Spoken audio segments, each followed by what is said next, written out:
Today from Park City, we're going to take a look at the Nike ZoomX Invincible Run 3 fly knit. It gets some pretty significant changes in terms of its upper and especially its outsole, as it gets a much thicker waffle type outsole that gives it more stability and more response. The fly knit upper is quite dense and thin.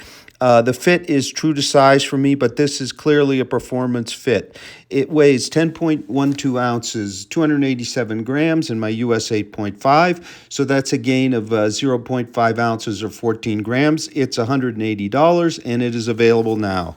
Hi everybody, Sam from RoadTrailRun here in beautiful Park City. We're going to take the Nike Invincible Run 3 FK or fly knit out for a second run today. My first run was indoors on the indoor track, and I can tell you there are some significant changes to this all ZoomX midsole shoe from Nike. Versions 1 and 2 were known for their fun, bouncy, kind of unstable and wild ride, making them, for many, but not all, really not particularly versatile, but super fun. In version 3, Nike has some significant changes, I think, and I'll start unusually with the outsole. This is now a more heavily, thicker, waffled kind of outsole. I'll show you later, but the shoe is more of a rocker profile. There's very little flex so far. You can see there's really quite a difference from the first version's outsole. And what does this do? Well, I'm finding a firmer feel, a more stable feel as a result. They also have done, and I'm verifying this, a change inside. Before, there was no lasting board, and the lasting board also provides a bit of stability and firmness. Now we do have one. In terms of the foam and the stack height, we're exactly as before, with about 39 millimeters at the heel and 30.6 or 31 at the forefoot. No changes there, although we do see some changes in the midsole geometry. And also, again, here we go, the outsole. You can see we have more wrap up of the outsole in the front, and quite a pronounced kind of toe-off platform, kind of that flare that reminds me of the Nimbus 25 from Asics, and I can feel that toe-off platform here too. In terms of the upper, it's still called fly knit. Yes, but it is kind of a flatter, less kind of 3D kind of fly knit. Here was version 2. That kind of raised texture to it. We have a nicely padded tongue, very comfortable lace up there, and we have now a very different rear construction, a very rigid, I think, heel counter with bolsters, and we have a change in the clip. Here's what it looked like before. It was plastic up in here. Now there's just a bit of an overlay. It's more extended. Not sure I like that, because that reminds me a bit of the Infinity. So this is, again, a stabilizing feature. That clip, it's not as raised, it's flatter, maybe a bit more like version 1 in length, a bit longer. Not sure that's totally fine by me, but we'll see. I could sort of feel it digging in on the sharp turns of the indoor track. Now, back to the upper. It is a true to size fit, but it is a snug performance fit. I'm feeling a little bit of bunion pressure right about in here. May take some breaking in. You can see how dense and kind of stiff this upper is.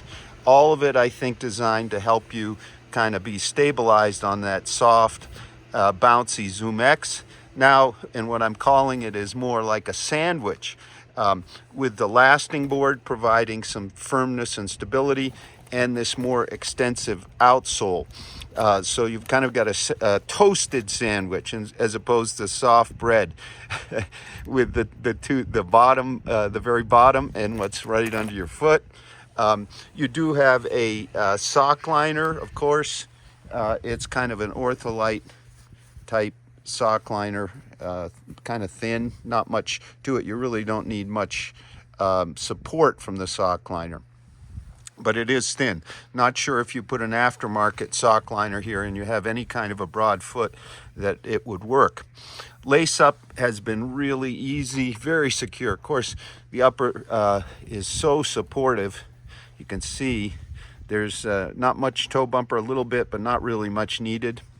So I'm going to take them out now here in Park City for another run. I'll give you my commentary from the run and some comparisons. Let's take our Invincible Run 3 for a spin around Park City, where the views are incredible. Well, before they were kind of unstable in the downhills. Now they are super fun. There's much more stability from the rubber, maybe the clip, so they just really like to bounce along but not get out of control on downhills. A little down. So let's talk a little bit about fit of our Invincible Run 3 here. Yeah, I said earlier a bit of bunion pressure, but I laced them looser and they're just fine. This is such a stout upper that you don't have to lace them tight to get a good hold. Now, if you have a narrow heel, maybe because there isn't a ton of plush cushioning, you might slip a bit. We're hearing a few reports of that, but at least for me, the fit is really good here. If on the kind of stout, performance oriented, this is not a plush fit, but it is really locking me down to the platform. Now, I've been running a bit on the snow here. The grip is just fine from the waffles. And I think this bigger outsole gives the shoe more response to go with all that spring from the ZoomX, stable response. So this is I think an improvement. So a few more comments about the ride. A few miles in, over there is Deer Valley, and to the right here we have Park City Mountain, and then all the way over there is the canyon. So here we go, the ride. This is not quite the super fun, bouncy, unstable kind of crazy shoe it was before, I think. The addition of the rubber, and I think also some improvements in the upper hold, a bit more consistent, if not quite as comfortable out back as it might be, make this much more a long run to recovery shoe than your kind of fun and fast shoe, for me anyway. The rubber gives it more kind of response and pop, and you've got all the ZoomX is still in full force, but it's sort of, as I said before, in the sandwich between the new lasting board and the rubber. So you've got a more stable platform, a more versatile platform, not quite as crazy fun, but I think more people will be able to enjoy this shoe. So the weight is a bit felt at 10.13 ounces. 287 grams. I wish it was lighter. I'm going to check when we get back and see if it's gotten some flex. I think that would help it.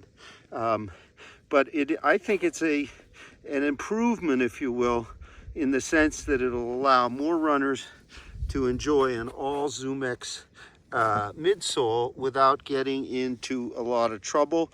Although you may have a fewer smiles in the process, you'll probably, for most people, you'll be better off. So we're on the snow here, on the way. That's the canyons over there. That's Iron Mountain, and then we're doing just fine here with our Invincible Run on the snow. We're getting some good grip from our waffles. A little bit of snow running in Round Valley. Isn't it beautiful out there? That's towards the canyons.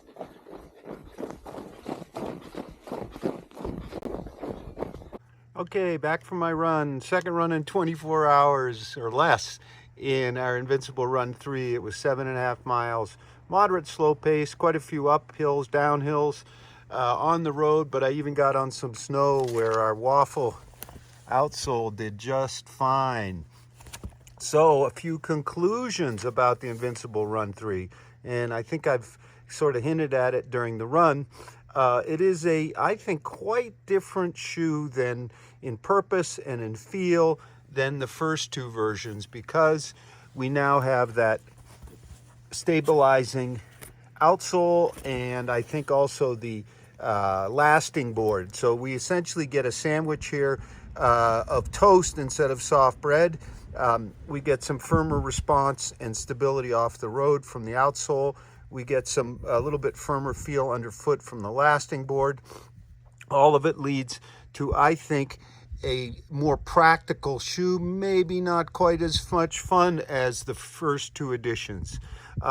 One thing I'd like to really see is more flexibility here. It is sort of a rocker-based shoe, but there is no flex whatsoever. There's no plate. I think the wrap-up outsole here helps stabilize, but maybe makes it a bit firm.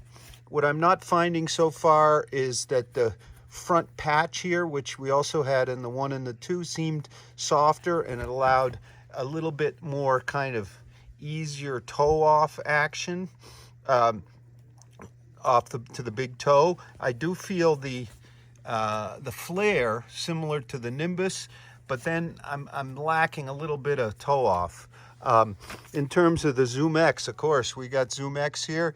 It is still the same ZoomX. It's just more contained, more stabilized, and it leads to a combination of that soft, really energetic rebound, but also firmer response from the outsole. So a bit more about the upper. My first run on the indoor track, I laced it pretty tight.